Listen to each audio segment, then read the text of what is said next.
क्या भारत का जेनजी सच में बीजेपी से नफरत करता है या फिर असली समस्या और रूट कॉज कुछ और है? मुझे लगता है कि भारत में पहली बार एक ऐसी पीढ़ी, एक ऐसी जनरेशन बड़ी हुई है जिसे उस भारत के बारे में पता ही नहीं है जो 2014 से पहले हुआ करता था। आज का जो जेनजी है, आज का जो युवा 18-22 साल का जो है, वो तब पैदा जब हुआ था तो उस समय उसकी उम्र 6-8 साल की रही होगी जब केंद्र में सरकार बदली थी। उस उम्र के बच्चे कार्टून देखते हैं और आर्थिक नीतियां नहीं समझते हैं। उन्हें ये पता ही नहीं है उस जनरेशन को कि गैस सिलेंडर के लिए महीनों इंतजार करना पड़ता था, ब्लैक में सिलेंडर घर में आता था।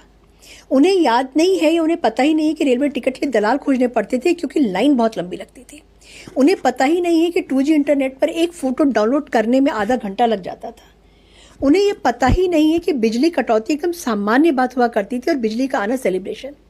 उन्हें पता ही नहीं है कि देश में बड़े बड़े आतंकी हमले जो है ना हमारे नॉर्मल लाइफ का हिस्सा बन चुके थे। कुकर में बम मिलता था, बैग में बम मिलता था, बस के नीचे, ट्रक के नीचे, कहीं पर भी।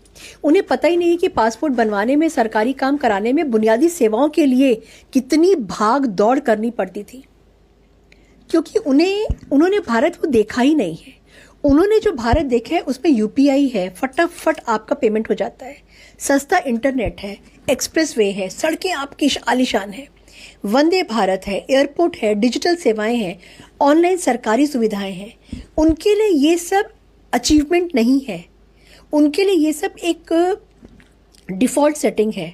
और यहीं से डिस्कनेक्ट शुरू होता है, क्योंकि जो चीज़ आपको जन्म से मिली हो उसकी कीमत आपको कभी समझ में ही नहीं आती है।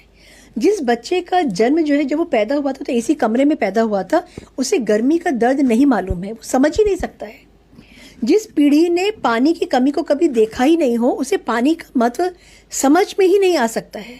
और जिस पीढ़ी ने 90s और 2000s का भारत नहीं देखा, उसे आज का भारत नॉर्मल लगता है, सामान्य लगता है। लेकिन कहानी का दूसरा हिस्सा और भी ज़्यादा दिलचस्प है।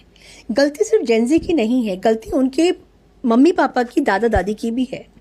हमने अपने बच्चों को नेटफ्लिक्स दिया है लेकिन इतिहास नहीं बताया है, भारत का इतिहास नहीं बताया है।